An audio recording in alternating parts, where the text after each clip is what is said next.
Hello everyone, welcome to my YouTube channel. I am Banker. ನಾನು ನಿಮ್ಮ Venkatesh as an apprentice ಆಗಿ ಕೆನರಾ ಬ್ಯಾಂಕಲ್ಲಿ work ಮಾಡ್ತಾ ಇದ್ದೀನಿ. ಸೊ ಪ್ರೀವಿಯಸ್ ವಿಡಿಯೋದಲ್ಲಿ ನಾನು ಇಂಟರ್ನೆಟ್ ಬ್ಯಾಂಕಿಂಗ್ ಅಂದರೆ ಏನು, ಅದರಿಂದ ಯಾವ ರೀತಿ ಸರ್ವಿಸು ಮತ್ತು ಬೆನಿಫಿಟ್ ಸಿಗುತ್ತೆ ಅನ್ನೋಂಥ ಎಕ್ಸ್ಪ್ಲೇನ್ ಮಾಡಿದ್ದೆ. ಈ ವಿಡಿಯೋದಲ್ಲಿ ಇಂಟರ್ನೆಟ್ ಬ್ಯಾಂಕಿಂಗ್ನ ಏಕೆ ರಿಜಿಸ್ಟರ್ ಮಾಡ್ಕೊಳ್ಳೋದು ಅನ್ನೋದಾಗಿರುತ್ತೆ. ಸೊ ಈ ಒಂದು ಇಂಟರ್ನೆಟ್ ಬ್ಯಾಂಕಿಂಗ್ನ ರಿಜಿಸ್ಟರ್ ಮಾಡಬೇಕಾದ್ರೆ ಕೆಲವೊಂದು ಡಾಕ್ಯುಮೆಂಟ್ಸ್ ಬೇಕಾಗುತ್ತೆ. ಏನಪ್ಪ ಅಂತ ಅಂದರೆ, ಮೊದಲನೇದಾಗಿ ಕೆನರಾ ಬ್ಯಾಂಕ್ ಪಾಸ್ಬುಕ್ ಬೇಕಾಗುತ್ತೆ. ಸೊ ATM ಕಾರ್ಡ್ ಬೇಕಾಗುತ್ತೆ ಕೆನರಾ ಬ್ಯಾಂಕ್ದು. ಜೊತೆಗೆ ನಿಮ್ಮ ರಿಜಿಸ್ಟರ್ ಮೊಬೈಲ್ ನಂಬರ್ ಯಾವುದಿರುತ್ತೆ ಅದ್ರ ಮೊಬೈಲು ನಿಮ್ಮ ಪಕ್ಕದಲ್ಲಿ ಇಟ್ಕೊಳ್ಳಿ. ಸೊ OTP ಬರುತ್ತೆ, OTP ಎಂಟ್ರಿ ಮಾಡಬೇಕಾಗತ್ತೆ. ಸೊ ಹಾಗಾದರೆ ಬನ್ನಿ ಸ್ಟಾರ್ಟ್ ಮಾಡೋಣ. ಸೊ ಇದೇನು ನೋಡ್ತಿದ್ದಾರೆ ವೆಬ್ ಪೇಜು, ಇದು ಇಂಟರ್ನೆಟ್ ಬ್ಯಾಂಕಿಂಗ್ ಆಗಿರುತ್ತೆ. ಸೊ ಈ ವೆಬ್ ಪೇಜ್ಗೆ ಹೆಂಗೆ ಹೋಗೋದು ಅಂತ ಅಂದರೆ, ಮೊದಲು ನೀವು ಗೂಗಲ್ನ ಓಪನ್ ಮಾಡ್ಕೊಳ್ಳಿ, ಟೈಪ್ ಮಾಡಿ internet banking login with Canara bank ಈ ಥರ ಟೈಪ್ ಮಾಡಿದ್ರೆ ಸೊ ಇಲ್ಲಿ ಇಂಟರ್ನೆಟ್ ಬ್ಯಾಂಕಿಂಗ್ ಅಂತ ಬರುತ್ತೆ. ಕೆನರಾ ಬ್ಯಾಂಕ್ ಇಂಟರ್ನೆಟ್ ಬ್ಯಾಂಕಿಂಗು ಈ ವೆಬ್ಸೈಟ್ಗೆ ಹೋಗಿ ಇಂಗ್ಲೀಷ್ ಟಿಕ್ ಮಾಡಿ. ಈ ವೆಬ್ಸೈಟ್ಗೆ ಬಂದ ತಕ್ಷಣ ಇಲ್ಲಿ ಡಿಜಿಟಲ್ ಪ್ರಾಡಕ್ಟ್ ಅಂತ ಬರುತ್ತೆ. ಈ ಡಿಜಿಟಲ್ ಪ್ರಾಡಕ್ಟ್ ಮೇಲೆ ಕ್ಲಿಕ್ ಮಾಡಿ, ಇಲ್ಲಿ ಇಂಟರ್ನೆಟ್ ಬ್ಯಾಂಕಿಂಗ್ ಕ್ಲಿಕ್ ಮಾಡಿ, ಇಲ್ಲೊಂದು ಸಲ ಕ್ಲಿಕ್ ಮಾಡಿ. ಸೊ ಇಲ್ಲಿ ಕಾಣಿಸ್ತಿದೆಯಲ್ಲ,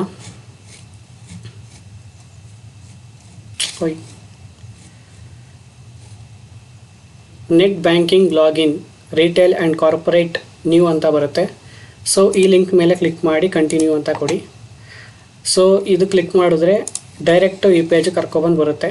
ಈ ಒಂದು ಡೈರೆಕ್ಟು ಈ ವೆಬ್ ಪೇಜ್ನ ಲಿಂಕು ನಾನು ಡಿಸ್ಕ್ರಿಪ್ಷನಲ್ಲಿ ಹಾಕಿರ್ತೀನಿ. ಅಲ್ಲಿ ಕ್ಲಿಕ್ ಮಾಡಿದ್ರೆ ಡೈರೆಕ್ಟ್ ಇಲ್ಲಿ ಬರುತ್ತೆ. ಯಾವುದೇ ಈ ಥರ ಮಾಡಬೇಕಂತ ಈ ಥರ ಇಲ್ಲ. ಸೊ ಹಾಗಾದರೆ ಬನ್ನಿ ಸ್ಟಾರ್ಟ್ ಮಾಡೋಣ. ಇಲ್ಲಿ ನ್ಯೂ ಯೂಸರ್ ಇಲ್ಲಿ ಕಾಣಿಸ್ತೀಯಲ್ಲ ಈ ಒಂದು ಬಾಕ್ಸು, ಇಲ್ಲಿ ನ್ಯೂ ಯೂಸರ್ ರಿಜಿಸ್ಟ್ರೇಷನ್ ಅಂತ ಬರುತ್ತೆ. ಇಲ್ಲಿ ಇದ್ರ ಮೇಲೆ ಕ್ಲಿಕ್ ಮಾಡಿದ್ರೆ new registration terms and condition ಅಂತ ಬರುತ್ತೆ. ಸೊ ಇಲ್ಲಿ ಕೆಳಗಡೆ ಸ್ಕ್ರಾಲ್ ಮಾಡ್ತಾ ಬನ್ನಿ.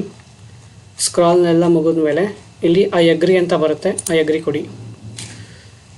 Registration for internet banking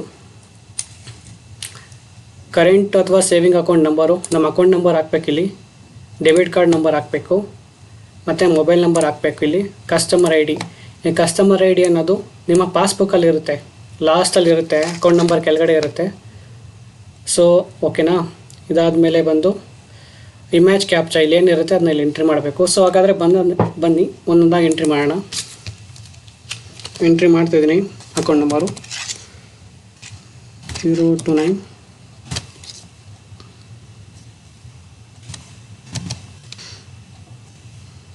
9979.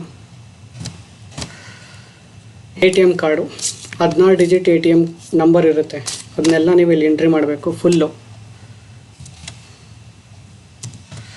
6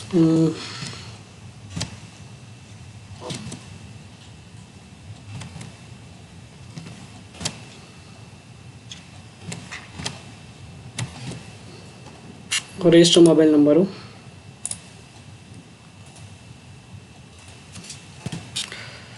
customer ID. So customer ID ಪಾಸ್ಬುಕ್ಕಲ್ಲಿ ಇರುತ್ತೆ, ಲಾಸ್ಟಲ್ಲಿ ಇರುತ್ತೆ, ಕಸ್ಟಮರ್ ID ಅಂತಲೇ ಇರುತ್ತೆ, ಅದನ್ನು ಇಲ್ಲಿ ಹಾಕಬೇಕು.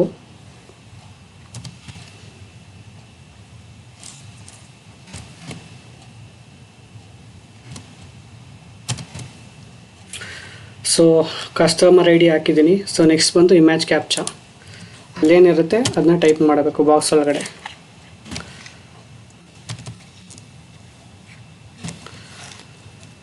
ಸೊ ಎಂಟ್ರಿ ಆದಮೇಲೆ ಸೆಂಡ್ OTP ಕೊಡಬೇಕು. OTP ಬಂದು ನಿಮ್ಮ ರಿಜಿಸ್ಟರ್ ಮೊಬೈಲ್ ನಂಬರ್ಗೆ ಬರುತ್ತೆ. ಬಂದಿದೆ OTPನ ಎಂಟ್ರಿ ಮಾಡ್ತಿದ್ದೀನಿ.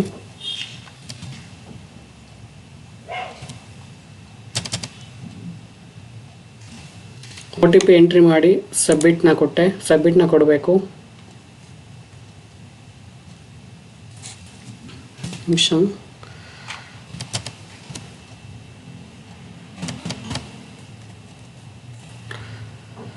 ಸಬ್ಮಿಟ್ ಕೊಟ್ಟಾದ ನಂತರ ಇಲ್ಲಿ ಎಂಟರ್ ಲಾಗಿನ್ ಪಾಸ್ಕೋಡ್ ಅಂತ ಇರುತ್ತೆ.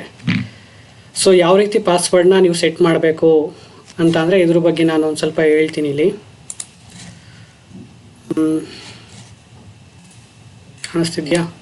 ಸೊ ನೋಡಿ ಇಲ್ಲಿ ರಾಮು @2026 ಈ ಥರ, ಅರ್ಜುನ್ $201, ವಸಂತ #01, ರೂಪಾ *07 ಈ ರೀತಿ ಸೆಟ್ ಮಾಡಬೇಕಾಗತ್ತೆ ಸ್ಪೆಷಲ್ ಕ್ಯಾರೆಕ್ಟರು.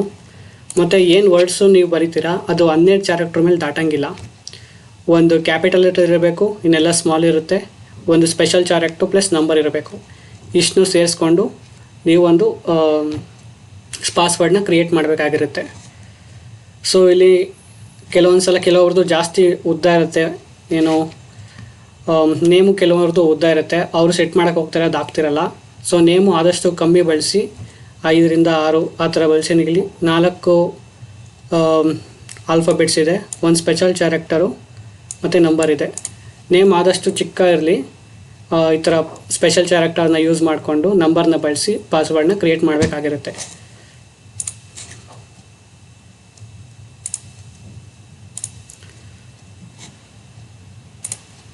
ಸೊ ಓಕೆ, ಇದು ಪಾಸ್ವರ್ಡು ಈ ಥರ ಹೇಳಿದ್ದೀನಲ್ಲ, ಆ ಥರ ನೀವು ನಿಮ್ಮ ಒಂದು ಮೈಂಡ್ ಸೆಟ್ಟಲ್ಲಿ ಕ್ರಿಯೇಟ್ ಮಾಡ್ಕೊಳ್ಳಿ. ಇಲ್ಲೇ ತೋರಿಸಿ ನೋಡಿ, 8 ರಿಂದ 12 ಲೆಟರ್ ಇರಬೇಕು, ಒಂದು ಮಿನಿಮಮು ಒಂದು ಕ್ಯಾಪಿಟಲ್ ಲೆಟರ್ ಇರಬೇಕು, ಇನ್ನೆಲ್ಲ ಲೋವರ್ ಅಂದರೆ ಸ್ಮಾಲ್ ಲೆಟರ್ ಇರಬೇಕು, ನಂಬರ್ಸ್ ಕೂಡ ಇರಬೇಕು, ಸ್ಪೆಷಲ್ ಕ್ಯಾರೆಕ್ಟರ್ ಇರಬೇಕು. ಇದನ್ನ ಯೂಸ್ ಮಾಡಿ ಪಾಸ್ವರ್ಡ್ನ ಕ್ರಿಯೇಟ್ ಮಾಡಬೇಕು. ನಾನು ಹೇಳಿದ್ದೀನಲ್ಲ, ಇದೊಂದು ಸಲ ನೋಡ್ಕೊಳ್ಳಿ. ಸೊ ನಾನು ಪಾಸ್ವರ್ಡ್ ಕ್ರಿಯೇಟ್ ಮಾಡ್ತಿದ್ದೀನಿ. ನನ್ನ ಪಾಸ್ವರ್ಡು ನನಗೇನಿಷ್ಟ ಅದನ್ನು ಹಾಕ್ತಿದ್ದೀನಿ.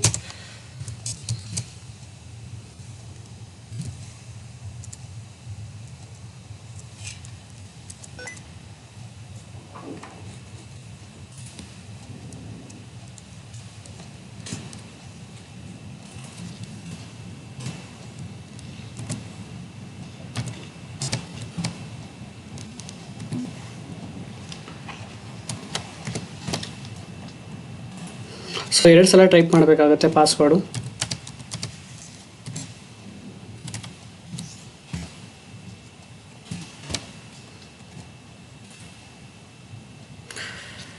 ಸೊ ಈ ಪಾಸ್ವರ್ಡ್ ಕೊಟ್ಟಾಗಿ ಸಬ್ಮಿಟ್ ಮಾಡಿದ್ಮೇಲೆ ಈ ಥರ ಬರುತ್ತೆ, register for internet banking. You have successfully registered net banking and your net banking user ID.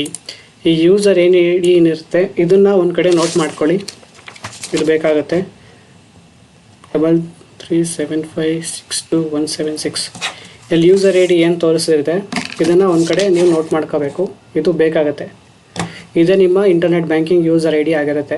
So next ನೀವು ಲಾಗಿನ್ ಆಗಬೇಕಾದ್ರೆ ಈ ID ನ ಎಂಟ್ರಿ ಮಾಡಿ ಲಾಗಿನ್ ಆಗಬೇಕಾಗುತ್ತೆ. ಸೊ ಅದರಿಂದ ಇದನ್ನು ನೋಟ್ ಮಾಡ್ಕೊಂಡು ಇಟ್ಕೊಳ್ಳಿ. ಸೊ ಕೆಳಗಡೆ ಲಾಗಿನ್ ಅಂತ ಇದೆ, ಲಾಗಿನ್ನ ಪ್ರೆಸ್ ಮಾಡಿ. ಸೊ ಈಗ ಯೂಸರ್ ID, ಈಗ ಏನು ಬಂದಿತ್ತು ನಮಗೆ ಯೂಸರ್ ID, ಅದನ್ನು ಇಲ್ಲಿ ಟೈಪ್ ಮಾಡಬೇಕಾಗತ್ತೆ.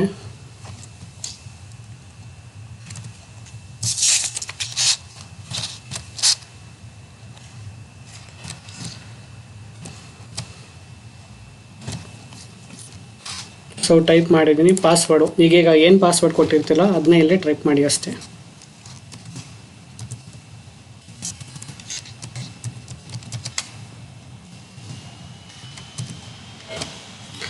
ಸೊ ಕ್ಯಾಪ್ಚಾ ಏನು ಕ್ಯಾಪ್ಚಾ ಇದೆ ಅದನ್ನು ಟೈಪ್ ಮಾಡಿ. 4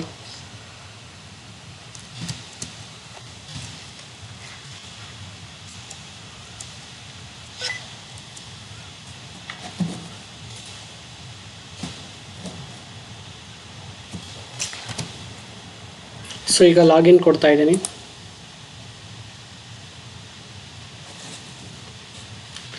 ಮತ್ತೆ OTP ಬಂದಿದೆ, ಇನ್ನೊಂದು OTP ಬರುತ್ತೆ ಮೊಬೈಲ್ಗೆ, ಅದನ್ನ ಇಲ್ಲಿ ಎಂಟ್ರಿ ಮಾಡಿ. ಬಂತು OTP. ಸೊ